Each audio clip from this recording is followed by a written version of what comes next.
Our last meeting, we had a presentation by the Wasatch County Lands Board. A couple of clarifications based on the questions that was asked last meeting. We'd like to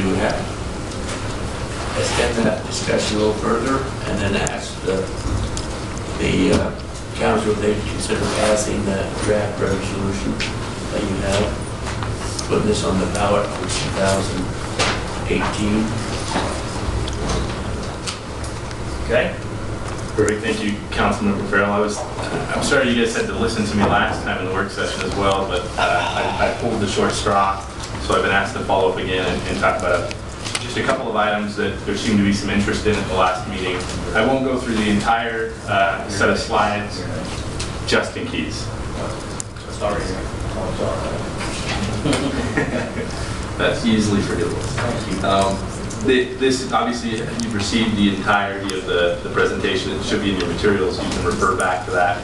There's several slides in advance of this slide that we discussed last time, but I thought we'd move right to the meat and potatoes of where there seemed to be some discussion last time. And that starts with the concept of conservation easements and just what exactly a conservation easement looks like, how that works. A conservation easement is it involves a voluntary or willing seller or owner of property.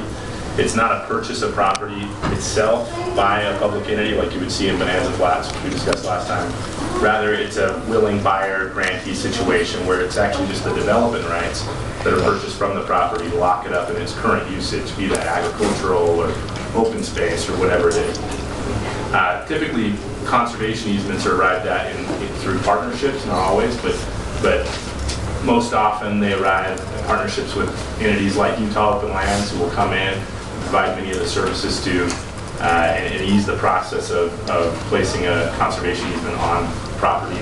There's also public funds that can be garnered beyond just the bond that we're talking about here. There's grants, there's private donors. A lot of people line up to be able to be involved in these types of conservation easements and preserve land in its current state. Question right here. Yes, sir. You mentioned about the development rights where they can be brought and transferred somewhere else. Can you just cite an example of where that might work out well in the past or here in Utah? Well, a conservation easement would involve the transfer of development rights. The development rights would be removed from the property, so there no longer be a development right on that property. A great example here in our valley is Wolf Creek Ranches. Right, they have a conservation easement on the remaining 150 acres in each of the 160 acre parcels that are within that area. Another one that I can think of is High Star Ranch up in Summit County. It's over in Summit County, so we don't look as favorably on it, but there's large agricultural conservation easements on that property. So if you're ever driving by the High Star Ranch, you see the giant sign, they've got the Joria Center up in there, but there's large agricultural swaths of land in the front.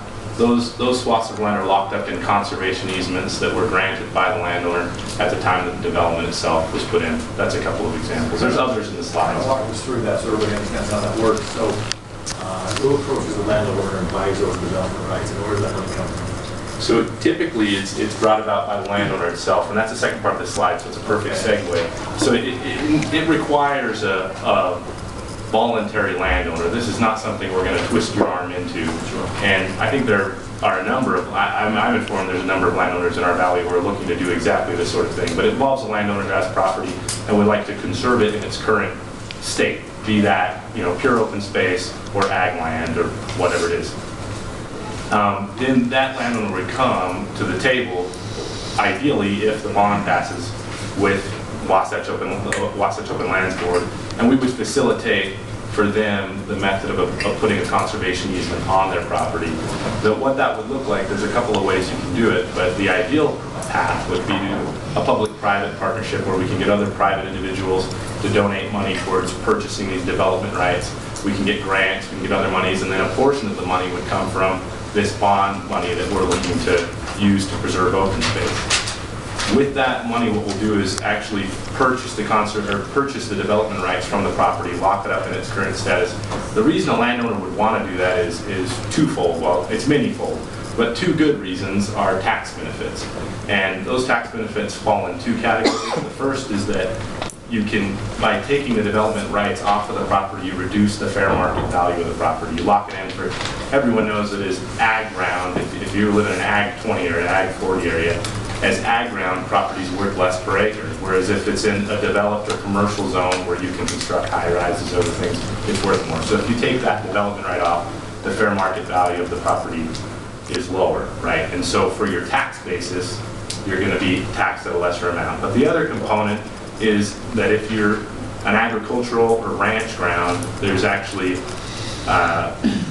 a law that the federal government has passed that allows you to claim that as an offset against income tax. And you can claim the loss of the fair market value on your property for up to 15 years against your income taxes, and up to $800,000 if it's agricultural ground, $400,000 if it's open ground. It's a little bit nuanced because it's the IRS, but that's the benefit of having us involved in Utah Open Lands and others. We can help individual landowners understand how they can take advantage of that tax benefit as well. Does that help answer the question? One other question that brings up, how do you determine the value? Let's say we have someone with one home for 20 acres, so how would you determine the value of that 20-acre parcel? That's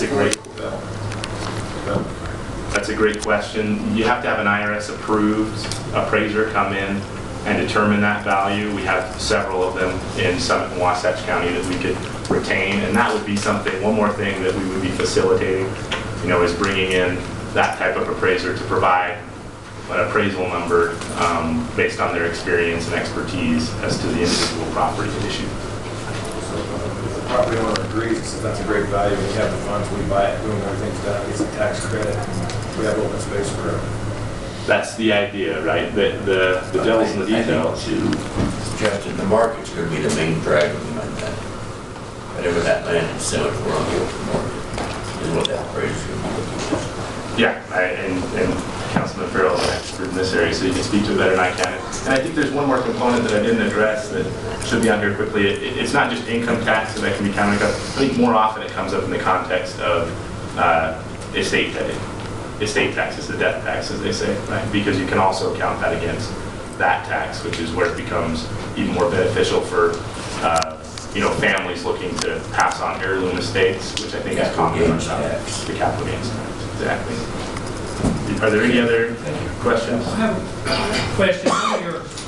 One of your example success stories in your PowerPoint is Bonanza Flats, which received a lot of press and a lot of looking at last year, and that was just put in place, I guess, whenever that phase through.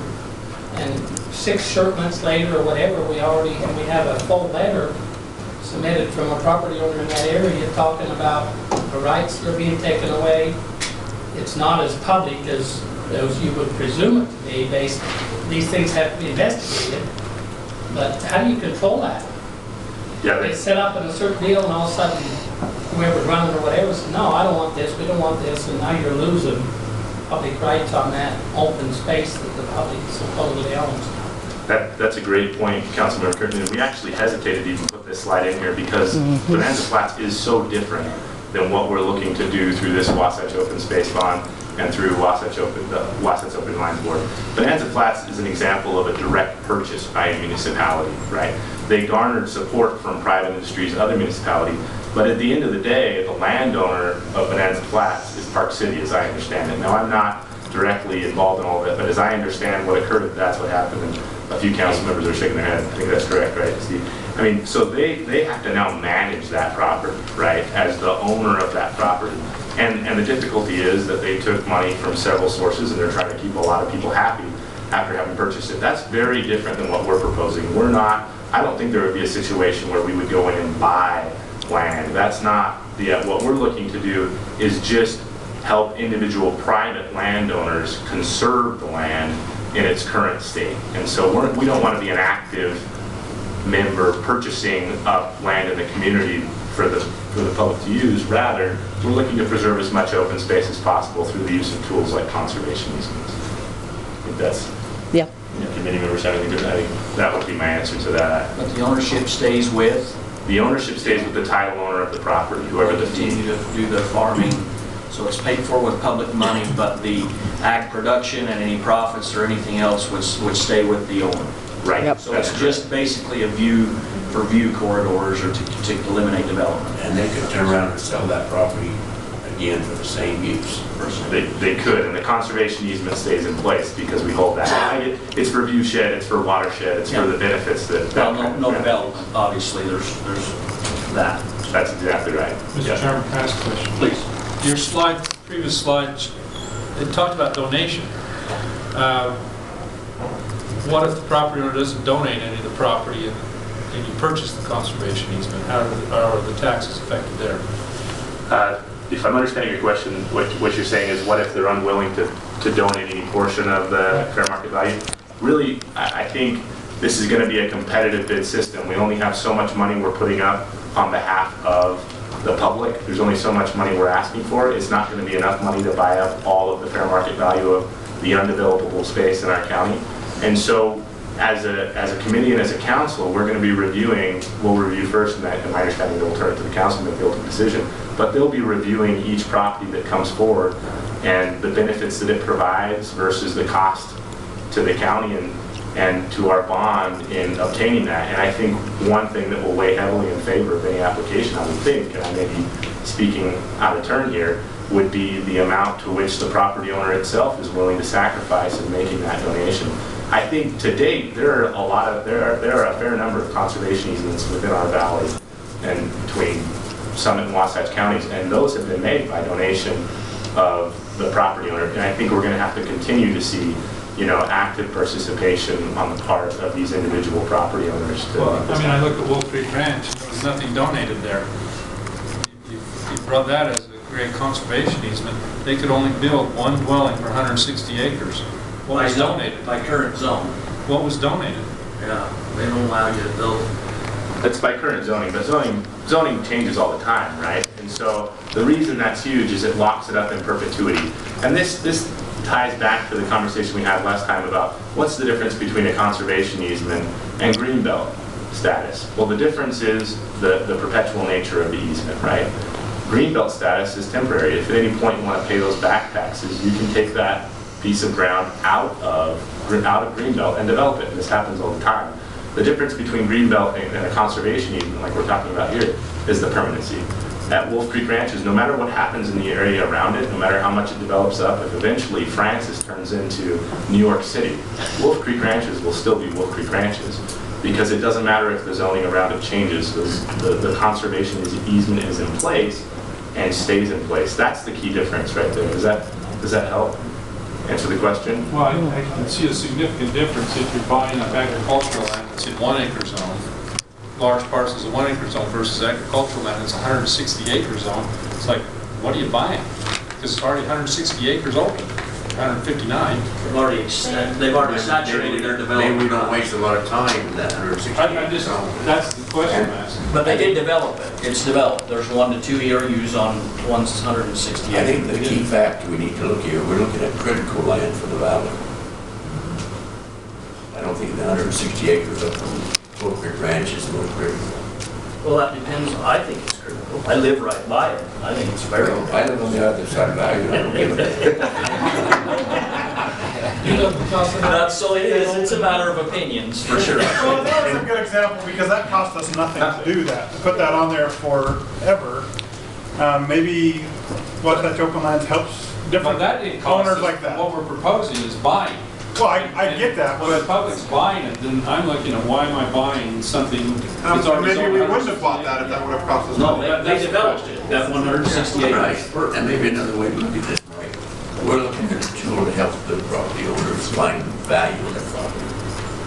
I don't That change the makes zone. sense, yeah. Mrs. Franco, I think you have a Thank you, comment. and again, I'm just saying, because it was their donation, You're with Mr. Davis, us. it Sorry, wasn't us, right, at Wolf Creek Ranches. you got her name for the record. I do. She's with the Wasatch Open Lands Board. It was their donation for their tax benefits, so they're the ones reaping the benefit, right? We didn't spend any money on that, and Mr. Farrell's right, we wouldn't try to spend top dollar on something that we're not going to get perhaps public value out of. I mean, this is why the Open Lands Board needs to develop criteria over the summer, bring it back to the council and say, look, here's the critical lands, here's the kind of criteria. If the bond passes, we're going to go for these kinds of projects first. And we need to do a lot of education for private property owners to see what's in it for them, their value, as well as, well, what could I give to the county? Is there a trail possibility?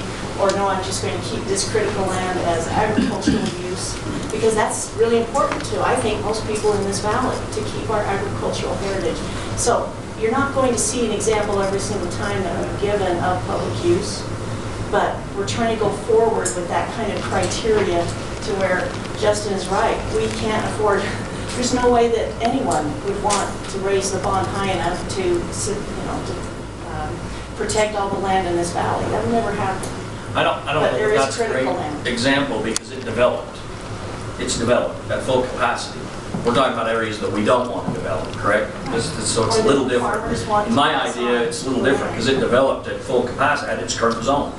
So, Yeah, the only benefit really to be derived is that if the zoning changes, they can't develop there's more. but it is different. It is I different. agree with that. That's for sure. The ideal project in our view now is going to be, and the big sacrifice will be the one where they could develop into 100 1-acre lots, but instead we're going to lock it up in a 100-acre piece in ag ground. That's the coup, right, if we will, in the structure we're using now. And it will take, I think, we're recognizing that it's going to take some public money to arrive at those results, unlike the Wolf Creek scenario where, they came and donated everything. They donated the ground for the conservation easement, likely because of the tax benefits to be accrued in part. Okay. Do we have further presentation? I think there's one issue that did come up, and this tied into it right now, the conversation we just had, is the continuing, or the cost of the bond. One thing we did want to note is that with continuing growth in this valley, the bond cost per valuation over time will decrease. We're growing at a very steady rate, and so what is today $9 per 100,000 under the slide, tomorrow could easily be $450. I talked about this a bit, but there are available now matching grants this year that we could get if the bond seed money is approved by the voters. So there's a lot of grants out there that look for participation from municipal bodies. With our participation, we can get those matching grants.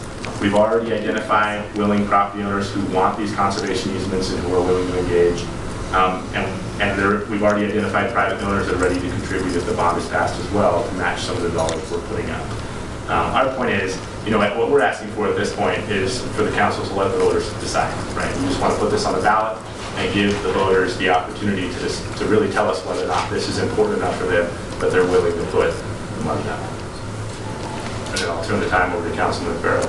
This is some draft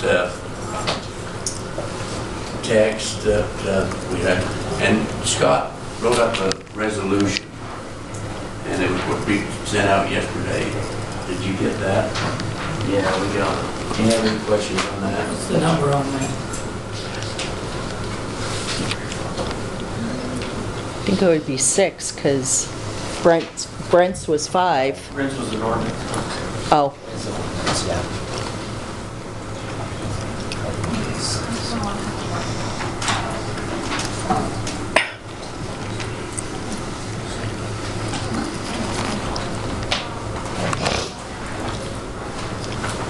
What basically saying we're going to put on the ballot for 2018 the proposal to do a bond, and what we got here is $15 million bond in $5 billion increments over 20 years.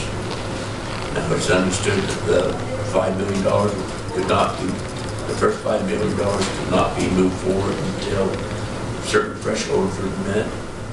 Then the council felt comfortable with it, and they could issue the other $5 million. Do you have a copy? Could we put a draft up? We have for running this. So is it a 15 million, are we saying, so today we'll be voting on whether or not we put this issue on the ballot, but the issue on the ballot will be for $15 million? Well, that's the direction we're going now. That can be changed. We got until what, August, what's the exact language on the ballot? That's over 3/4 of the county, about 3/4 of the county's budget, total budget for the county. It is the total budget. Yeah, 22 million, 21 million is the county's budget. It's over 3/4 of that now. That's a lot for me. You have Does somebody have a copy of that? So Justin, quick question for you. If we had $15 million and we had an IRS appraisal, like you said, a certified appraisal on a section that is only 20 acres, one home for 20 acres, how much do you think that would buy? Based on what you've seen in the past? Oh, sorry. It's really difficult to say because it would depend upon where the property is located and what the fair market value of the property was to say how much that would buy. I think the key thing to keep in mind is that we won't be buying the full fair market value with this amount. This is really kind of the water to prime the pump. And the idea is that, you know, between the donation from the landowner, donations from private donors, from other matching grants, that we're going to leverage this money into a lot more. You know, if we're paying, you know, if we're paying 100% of the fair market value, we've done something wrong. You know, we've gone about this the wrong way. Even at 50 or 60%, and I'm feeling very uncomfortable, you know, with the purchase. So the idea is that we're bringing everyone to the table, and this is just the seed money to make this grow. And I recognize that it's a large money, that's a large number, that $15 million number, but I think it's key to remember that this is $15 million over 20 years, 21 years, drawn in $5 million increments. So it's, I don't think you can, you know, cast it next to the yearly budget of what it is, because, you know, we're going to be drawing against this $5 million, but it might take, you know, 5 years to get through that. I mean, at 6 years, if you just 6.5 years, if you break it out over 20 years, to get through the first $5 million of the bond money. And you as the council will have complete control as this moves along, because you'll be seeing the success or lack of success that we'll be having with the money we've drawn to date, right? And so to think of it as, wow, you know, $15 million, we're not, you know, we're not asking the voters to give us $15 million this year. That's not the way this is set up. We're just asking to authorize the full amount of the bond now so that we don't have to come back piecemeal if it is a success. But if it's not a success, this body can, you know, idle it down, shut it down at any time before we hit the next couple of draws. So I think that's one way that, you know, another way to think about it. Let's kind of look at the numbers just to kind of get an idea so I can visualize it. Okay. If, let's say, we prioritize our open space and we say, hey, Northfield is probably number one, for example. Right. And let's say it's worth $50,000 an acre, but we're not going to pay that because we're not buying the ground. So we're going to pay $30,000. To pay $30,000 and spend $15 million, that's 500 acres. So that's kind of a good example of what's that about, what the Northfields is. So $15 million might tie up a fifth of the Northfields, correct? Something like that. And that would be assuming that we paid every dollar of the fair market value of the developable rights, which I don't believe. No grants, no private, you know, no donation on the part of any of these landowners of their property, given the other incentives that there are. You know, no matching participation from grants, no matching participation from other private donors.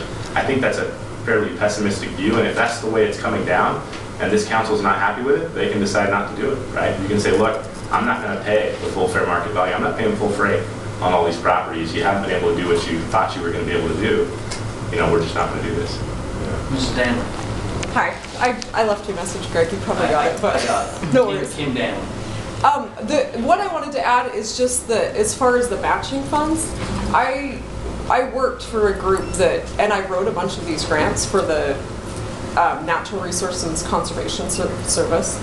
They have a program, and from what I've heard, the funds will be increasing for the state of Utah. And so it's a great time for Wasatch County to have local money available.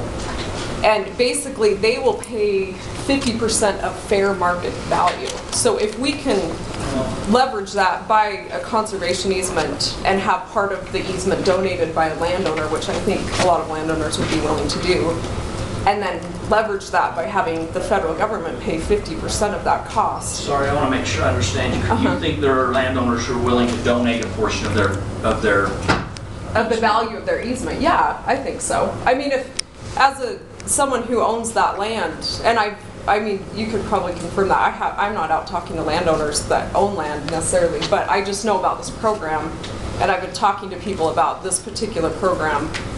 And you can apply for the money, and the federal government will kick in 50%. The catch is, without a local government matching funds, you're not eligible. And so if Wasatch County chooses not to put this on the bond, it makes us ineligible for these federal funds, and it will go to another community in Utah. And I would argue that Wasatch County should receive this money more than any other county in the state because of the agricultural heritage we have, and also because of the pressure of development that we have had in the past, 10, 20 years. So, yeah, anyways, I just wanted to add that. You're talking about the NRCS funds. Yeah. And I will say, sorry to get that, but I've never been involved in one of these transactions where the landowner didn't pony up some portion of the fair market value. I'll say that is typical. It's typical that there's some participation on the part of the landowner. It's the atypical case where somebody else comes up with all the money to try to save it. But the donation ends up being a tax savings to them because they were writing off of the taxes on the capital gains tax. That's correct. So I'm trying to think. So the net result is probably the same. Mr. Chairman, I got a Yes. question. Just curious, because it seems like Northfield is one of the areas that we're looking at. Is there anybody in the audience that owns property in Northfield? Okay. I'm just wondering if anybody's approached you, or if anybody that's interested in passing a bond has approached the property owners, because as we know, we've got to have willing property owners that are willing to do this. And if we don't, there's no sense in doing a bond, because money will just sit there if everybody wants to sit on the ground in the North Fields. Paul, has anybody approached you on this, or what are your thoughts about this? Do you like the idea? Yeah, I've been approached in the past, and matter of fact, lately, I've had a few phone calls from, who did you say you were with? Wasatch Open Lands Board. This would be the state. Mr. Fisher. I've That's talked kind to of her. premature about We haven't got together or anything. Well, I'm just curious to see what their thoughts are. It's kind of premature for us not to approach anybody until we know where we got money to work with. I don't think so. I mean, why get the money? Why get the money if people don't want to do it? You got to have a volunteering, landowner that wants to do it. So why get the money if they don't really want to do it? We've been talking about this for the last 10 years, and I think the property owners are hesitant to do anything